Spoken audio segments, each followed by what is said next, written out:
Significant tobacco control initiatives and campaigns, smoking has remained the world's #1 preventable cause of death. The death toll is quite substantial, with 1 billion smokers worldwide. There are about 7 million smoking-related deaths each year, amounting to 1 death every 6 seconds. In fact, smoking kills more people annually than HIV and AIDS, malaria and tuberculosis combined. Well, my next guest says, given this urgent need to reduce the harmful effects of smoking and the millions of people who die prematurely from tobacco, Yach launched the Foundation for a Smoke-Free World last September. He joins me now from our Seapoint studios in Cape Town to tell us more. Very good morning to you, Derek. Thank you so much for joining us and welcome. Great to be with you.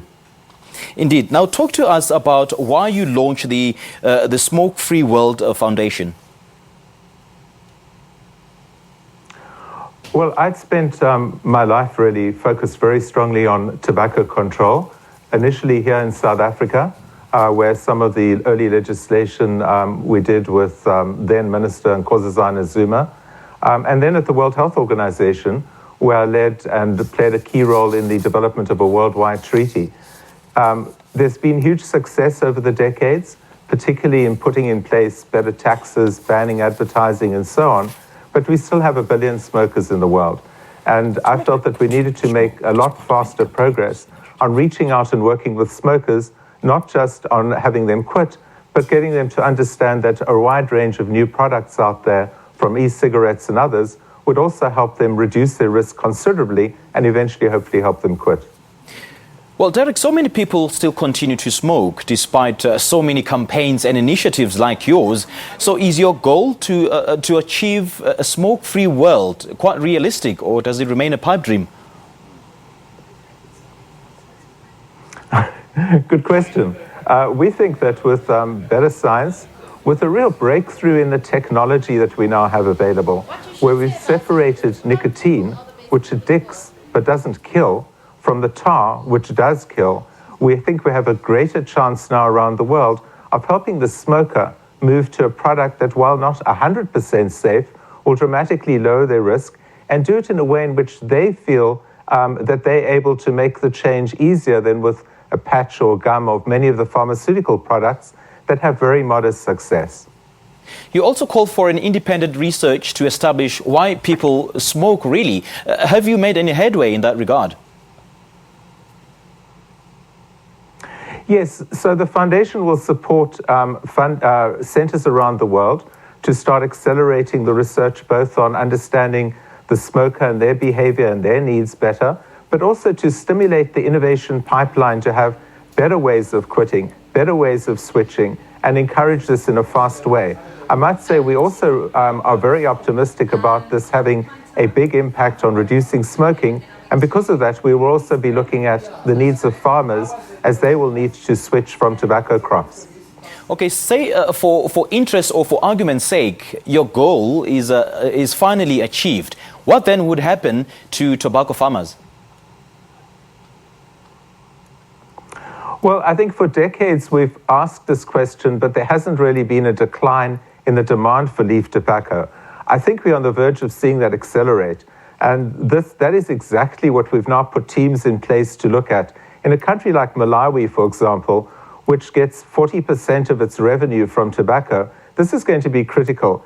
There's probably not going to be one simple solution. It's not just going to be better crops for food or for production. It's probably going to be better livelihoods, particularly for the children of farmers.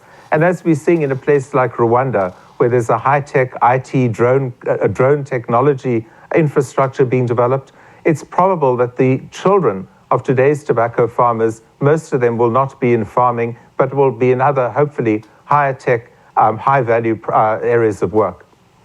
Now, the American tobacco company is launching or developing a brand new type of cigarette. It's called like the electronic cigarette. It's almost similar to e-cigarettes. Would you support this? Well, our view is that the current evidence about e-cigarettes, supported by the British government, by the US FDA, certainly suggests that they're lower risk by 95% plus. So my advice to a smoker who today is trying to quit, and I heard on your program this is the #1 hope of many of your viewers, is please try your best to quit. But if you aren't able to, at least try an e-cigarette or one of the reduced risk products. Those will dramatically take down your risks by 95% compared to a cigarette. So in a word, you will support the e-cigarettes? Very definitely. And part of our research will look at exactly what is the decline that we're going to see in death rates and disease rates. We suspect it'll be very substantial. And we also will look at, are there any negative impacts on kids perhaps starting to take these products up at higher rates than they would have taken up cigarettes? And what can we do to actually make sure that that doesn't happen? Derek, interestingly, you have tobacco producer Philip Morris, who will fund your organization with $1 billion over 12 years. Is that not a conflict of interest? Well, we believe that we've structured the foundation as being truly independent. So it's legally independent in terms of US foundation law. They have no ability to influence the research direction. They don't sit on our board. Yes, they do give us $1 billion over 12 years, but this is an independent foundation in the same way as many other independent foundations run. We have our own board of trustees. The research agenda will be open and transparent and is already being defined by the broader global tobacco control community. And Philip Morris also seeks to get into the business of producing the e-cigarettes. Won't that still constitute conflict of interest? I suspect that what we're going to see over the next few years is that all the major tobacco companies are going to move towards reduced risk products. And they're starting to do it, particularly in Japan, Korea, parts of Europe. And if they do that, they're taking risk down by 95% plus.